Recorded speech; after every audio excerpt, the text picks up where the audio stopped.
Hey guys, this is Mr. Fox. I felt like playing Mass Effect 3 again, so let's get it started. You know, this is my first time playing on PC, so I don't have any Mass Effect 2 save, so I won't be importing a character since I've played the entire trilogy on PS3. This is my first time playing on PC, as I said, so I won't be able to import. Let's go mail.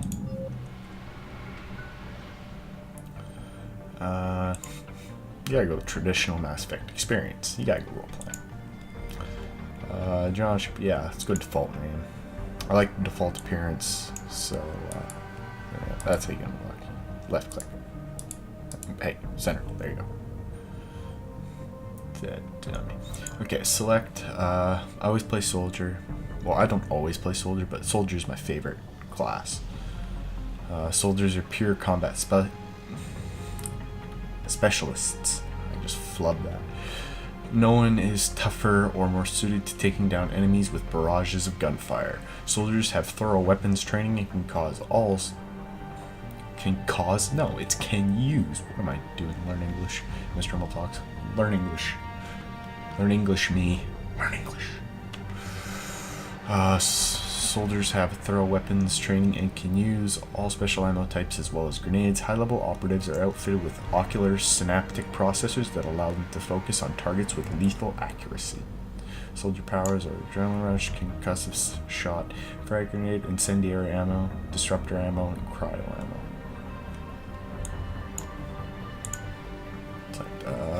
Let's see, psychological profile. Earthborn. You are an orphan raised on the streets of the great megatropolises. Quit making up words. BioWare. That's not a word. Or if it is, I'm sure you guys will tell me in the comment section. Megatropolises. Covering Earth. You escaped the life of petty crime and underworld gangs by enlisting with the Alliance military when you turned 18. Colonist. You were born and raised on Mindwar, a small border colony in the Attican Traverse. When you were 16, slavers raided Mindwar, slaughtering your family and friends. Damn, that sucks. You were raised by a passing Alliance patrol, and you enlisted with the military a few years later. I don't think I'm feeling that one. Spacer, both of your parents were in the Alliance military. Your childhood was spent on ships and stations as they transferred from posting to posting, never staying in one location for more than a few years. Following in your parents' footsteps, you enlisted at the age of 18.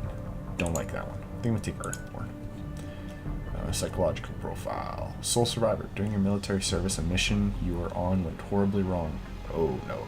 Trapped in a life-threatening situation, you had to overcome physical torments and psychological stresses that would have broken most people. Everyone around you fell, and you alone survived to tell the tale. I'm liking it. War hero. Early in your military career, you found yourself facing an overwhelming enemy force. You risked, past tense. I got on English. Again. You risked your own life to save your fellow soldiers and defeat the enemy despite the impossible odds. Your bravery and heroism earned you medals and recognition from the Alliance fleet. I'm really liking that one. Ruthless. Throughout your military career, you held fast to one basic rule: get the job done. You've been called cold, calculating, and brutal. So you're an asshole. Your reputation for ruthless efficiency makes people wary of you. Yep, an asshole. But when failure is not an option, you are the one to call. I'm going to take War Hero. Review. John Shepard. Earthborn. War Hero. Soldier. Wait, John Shepard. That's the name from the main dude from Stargate Atlantis. Stargate Atlantis was a great show. Go and watch it if you haven't seen it. Yeah, enter. Mass Effect 2 Genesis. Yeah, I bought Mass Effect 2 Genesis so I can choose all of my options for this game. Mass Effect 2 Genesis Mass Effect Genesis 2, I screwed that up, allows you to set your backstory through an interactive comic that covers earlier events in the Mass Effect universe. Would you like to start the game using this comment? Hell yeah. Okay. And I'm be quiet through most of this, except when I have to make the choices, so you guys can hear. I've already lost count of the days since they relieved me of duty. Strange how years of your life can just vanish in the blink of an eye. And in a flash, you've got nothing but time. Time to reflect on everything that's happened. Hard to believe it's been only a few years since this all began. We were testing out the Normandy, Captain Anderson's new ship, when the distress call came in. An Alliance patrol on Eden Prime had been attacked. They'd seen something they couldn't explain. And whatever it was massive. I hit the ground with my lieutenant, Caden Alenko. A good kid, loyal, by the book, with a talent for biotics. We came across the lone survivor of the patrol, Gunnery Chief Ashley Williams. A soldier to the core. Tough, disciplined, ready to take on whatever came her way. Ashley joined up with us and took us to the spot where she lost her squad. That's when we saw it. The ship. Like nothing I'd ever seen. It was massive, scorching the colony and everything around it as it blasted away.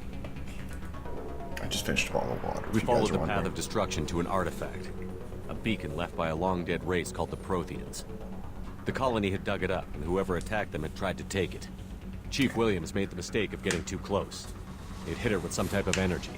I grabbed her and threw her out of the way. That's when it hit me. Hard. Every muscle in my body went rigid. I couldn't move. Could barely breathe. Everything went black. And then I saw something. A vision. Dream. Nightmare. By the time I woke up, we were halfway to the Citadel on our way to meet the Council. I was expected to explain what I'd seen. Anderson came along. So did Adina, our political representative on the Citadel. With those two heavyweights, it seemed reasonable we could persuade the Council that the ship we'd seen was a potential threat.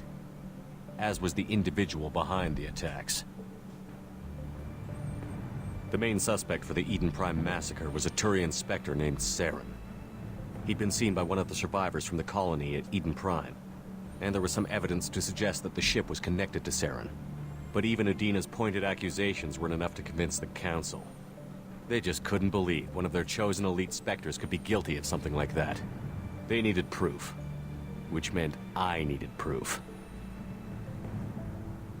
Fortunately, I wasn't alone in my search. Garrus, another Turian, wanted to help. A top agent for Citadel Security. Despite orders from his superiors that he shouldn't get involved, he told me he was suspicious of Saren, and he had some useful leads. More importantly, he was willing to share them. That led me to Rex, the biggest, nastiest-looking Krogan bounty hunter I'd ever seen. He turned out to be more than just a brute. It was his intel that led to a fugitive with incriminating evidence on Saren. The fugitive turned out to be an energetic little Quarian named Tali. A tech expert with a knack for hacking, she'd procured some information on Saren. Evidence that proved Saren was dirty. Tali's evidence proved that Saren was responsible for the massacre on Eden Prime, and that the immense warship we'd spotted was in fact Saren's flagship. But it went much further. Saren was trying to find a way to bring back a race of sentient machines from dark space. Machines allegedly responsible for cleansing the galaxy of all organic life. These Reapers were blamed for wiping out all life 50,000 years ago, including the Protheans, then disappearing back through the mass relays to dark space, leaving no trace they'd ever been. That explained why Saren was after the beacon, and it made some sense out of my visions. But not much else. We couldn't convince the Council that the Reapers were a threat, but they agreed Saren had to be stopped. They stripped him of his Spectre status and gave me the honor of becoming the first human Spectre. My first task? Bring down Saren. Anderson decided to stay behind, giving up his ship, the Normandy. He told me I would need it more than he would. He also pointed me in a direction. Liara, a Prothean expert, adept in biotics, and maybe most importantly, daughter of Benezia, Saren's top lieutenant. And like most Asari, as beautiful as she is intelligent, and born with a unique ability to meld with other species. Liara was able to help me decipher some of the vision the beacon had given me. Nothing concrete, but it gave me some clues. And a new appreciation for the Asari. Her technique for accessing my vision was unexpected, but not at all unpleasant.